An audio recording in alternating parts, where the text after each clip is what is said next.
Hello, everybody, and a very warm welcome to Viewpoint, where we try to unpack the secrets of building successful organizations. All of this to help you on your journey to building a better business. My name is Jeremy Maggs, and I am very honored to be your host on this last episode of 2022. And I think it's fitting that we end the year with a question that is reflective and really probes, searches our inner depths. So the question we're going to ask very simply is, am I an entrepreneur? It's a question I think that is almost impossible to answer with any real accuracy unless you have walked down that road and dealt with the myriad trials and tribulations. Long, lonely nights, constant rejection of personal dreams, and boy, the ups and downs of losing money and then making it. Helping us navigate through this minefield is a person who goes by the titles of change maven, impact driver, culture chemist, I love that one, and organization whisperer. We welcome Themba Chakela, the Chief People Officer of the very successful startup BlueSky. Themba, let's get straight into it if we can. This passion that you've got for people and for organizational culture, where does it come from? What drives it? Yeah, so I think in grade 2, I realized that I'm not going to become any kind of mathematical whiz, and really gravitated towards the softer sciences. I've spent the bulk of my career being the outlier in tech companies, so I figured a nice niche in any organization that's focused on tech is probably on the thing that they focus on or understand the least, which is the people side. So I've applied my trade over the last 15, 16 years in trying to make that space the same kind of value creation and impactful area of the business as your routers, code, and cloud stuff is. So let's talk about value and impact if we can. Yeah. And I don't want this to sound too technical a question, but I'm wondering to myself if there is a certain baseline to being an entrepreneur. And the reason why I ask that is throughout this series, people that I have spoken to this year believe they've got to be everything to themselves and to everyone else within the organization and externally as well. Is there a limit perhaps to what you should be doing and what you shouldn't be doing? I think there is. I mean, the tension between risk and being able to pivot probably sits central to what an entrepreneur is. But that realization that the successful ones come to at a point is where they realize that I can't be CPO, CFO, CMO, CRO, CEO, and CHRO at the same time. And my organization has got to the point where I need to trust, which is probably very difficult for somebody that's, it's like saying a Swiss Army knife should trust another blade, sword, toothpick, or scissor. But they come to the realization that in order to move from startup to scale up, you probably need people that are as sharp in one area as you are in many. And on the occasions where I've worked for CEOs and entrepreneurs that get that right, the upside is huge. When you bring in people who are prime predators in their trade and supplement your own sort of entrepreneurial spirit and ownership with those skills. Was there a pivot moment in your journey where you realized what your strengths were and what your limitations were, and then how to capitalize on the strengths and make sure that you surrounded yourself with good people to make sure that they did all the other stuff?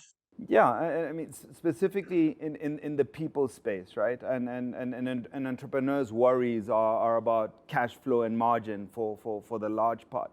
But you also then need to start thinking about, how do I get that discretionary effort out of Themba? How do I get him to give me 120% as opposed to just incentivizing him to give me 80? And usually those things, if you're asking those questions of yourself, you probably either have unconscious incompetence in that space, or you're very, very well aware of the fact that you need to supplement. And that's what I've tried to do, especially, for example, from a people perspective. I'm not a REM guy. I'm not a policy, process, and procedure person. I'm strategy, culture, and engagement. But you need the full package to drive an organization forward. And in those cases, I've shored myself up with people that are as excited and as focused on those things as I am on the things that I'm passionate about. And Themba, your entire argument, of course, is predicated on the people that surround you. You have got to have implicit trust in their ability and not to let you down. Yes, it is. And trust and respect, especially in this game, are never given freely. You earn those. So as a leader, you almost have to create that wiggle room and space to understand where the people that you work with, where their limitations lie, how much more do they have at the end of their can't. And if you don't provide that space, you'll never understand what their upper limit is, and you can never work with them that way. So I think that it's really, really important that you provide people with the space to be able to earn trust and respect. And sometimes that means extending yourself in a way that makes you a little bit uncomfortable. It's also, and we're going to get onto the culture bit in just a moment, but it's also creating an environment in which people are allowed to make mistakes. Yeah. So we have, with my team, I have this an undergoing mantra that you only lose if you don't learn. And if you have made a mistake, let me know immediately. And my counter promise, if you have extended yourself and made yourself vulnerable, is that the immediate focus will be on how to fix and never repeat, because there's no statute of limitations on shouting at somebody for a mistake that they made. But you have a narrow window of opportunity to make something right, and that's where the initial focus always needs to be. What is your thinking about finding those right people? It's not just getting your best friend and your brother-in-law involved in the business. Often it's about getting people into the business that are so dissimilar to you that they make you uncomfortable. So a practical example, I was the second hire in a new division that a business wanted to set up. So they appointed an MD, and then he interviewed me, and I was his people guy. And we set about recruiting for the rest of the exco. And the first role we interviewed for was the CFO.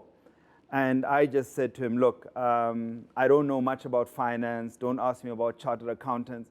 But if I'm not scared of the person that we're about to appoint, then it's the wrong appointment. My hackles must raise and I must get goosebumps because they're speaking about an area that I have such a lack of understanding in and that they're experts on. And that's eventually how we got around to appointing our CFO. And that's not to say, though, that in the long entrepreneurial journey, you can completely abrogate responsibility. You've also, as the journey proceeds, you've got to become more adept at picking up skills. Yeah. So what I like to have is a executive team that's in close proximity, and I don't, this was pre-pandemic. But I want to be able to walk 5 meters to go walk into my marketing officer's office to test something that I'm thinking about from a people perspective. I want the COO to be able to knock on my door to say, Themba, we're having this operational issue. I understand it from a process perspective, but is there a people dynamic that I'm missing? And once you begin that exchange of ideas, when the tide rises, so do all ships. When the tide comes down, you realize who's not wearing any shorts. And if you are completely in touch with each other and in tune with the disciplines that you're all masters of, you make each other better. Let's talk now, Themba, about building the culture. And this is always a tricky one with entrepreneurs. Is culture something that is organic, or is culture something that you decide upon and then try to impose? I think initially it's a little bit like yogurt. Once you've taken a spoonful, it's already in you. But after that, you need to very clearly understand what it is you want to become cultural. The example I use in induction all the time is there's no point in telling all the new joiners that you have this open door policy, and then the first time you call them into your office, you tell them to no, close the door. I don't want anybody else to hear.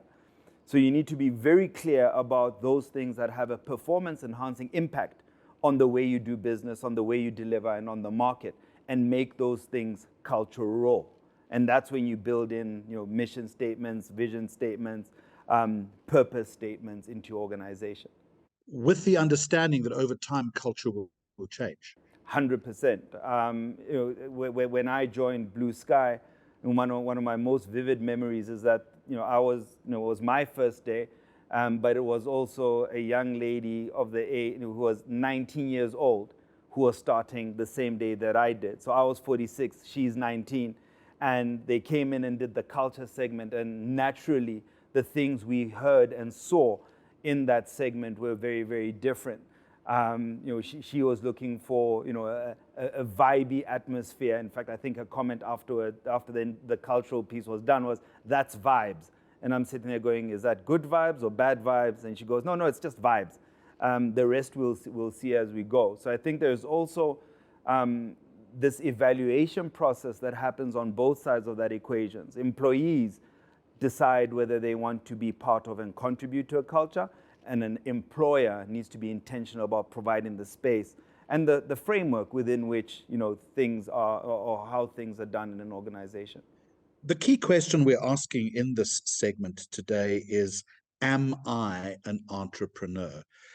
That also suggests to me that you can only be an entrepreneur if you have courage and resilience and an understanding that at some point on the journey, you're going to fail. How do you prepare yourself for the inevitability of failure? So at a personal level, I prepare myself for immediate, new learning experiences, because that's what failure is, up until the point it has a negative impact, right? So failure is only failure if you can't recover, if you don't learn, if you don't pivot. I'm a big comic book buff, and one of my favorite characters is Batman. And I always say, Batman is your entrepreneur.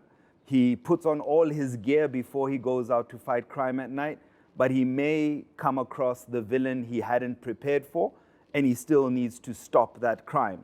Does he go back to the Batcave and pick up more stuff, or does he go, I have my magnifying glass and matches, and I can create a laser beam, and you go? And if it works, it works. If it doesn't work, then you go back to the Batcave. So for me, it really is about being prepared to pivot and understand what you're seeing and respond quite quickly to that. You remind me, and I'm so glad you used that word pivot, because you remind me of I think it's a T-shirt that my colleague Andile Kumalo wears sometimes. And if I recall correctly, it says on the T-shirt, "I'm not making a mistake, I'm pivoting." Yeah. And you've got to take the positive out of it. Yeah. That to me is a life lesson.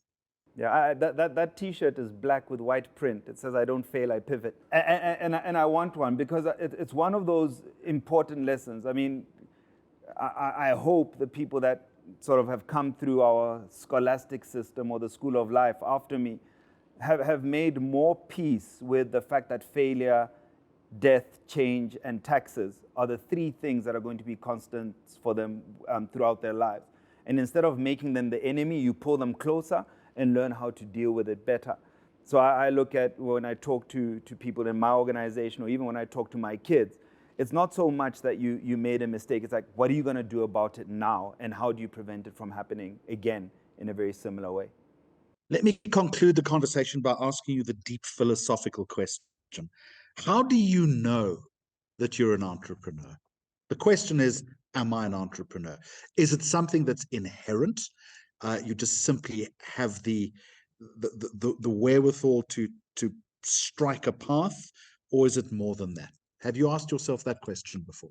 I have, and this is why I think I'm more of a Robin than I am a Batman, if I'm honest with myself. Because when you're an entrepreneur, you put it all on the line at the drop of a dime. There is no second guessing the fact that this course of action is what I need to do. That classic tale of the businessman who goes out of business but is still driving his Mercedes that he's going to have repossessed 2 months later. The entrepreneur has flipped that Mercedes, tried to put the money back in the business, and done things differently with a new cash injection. And I think that's the difference between an entrepreneur and post entrepreneurs. That I don't know. It's almost that unemotional ability, and going back to the word, to pivot away from those things that are not working without any kind of attachment. I find it really difficult. It gets easier with time as you understand what the consequences are. But if I look at the true entrepreneurs that I know, the appetite for flux and freedom and agility is something that I'm still working on. One day I'll get it right. I think you have it right already, but I also think that you're a very modest person. Themba Chakela, Chief People Officer of the startup BlueSky, thank you so much for joining me today on Viewpoint. I want to conclude by saying this. Whatever your year has been like this year, you don't need to go through this entrepreneurial journey alone. You need to have the right people around you. But as Themba's also said, it's about asking the right questions. Don't take it from me, take it from the organizational whisperer. So it's been another really fulfilling year here on Viewpoint, on I'm an Entrepreneur. I want to thank every single one of the guests that has appeared on my little segment. I have thoroughly enjoyed talking to you. And I think all of you have made a massive contribution, not only to business growth in South Africa, but also the greater social good. From me, Jeremy Maggs, have a wonderful remainder of 2022, and I look forward to continuing the conversation and seeing you in 2023. Goodbye, and thank you for watching.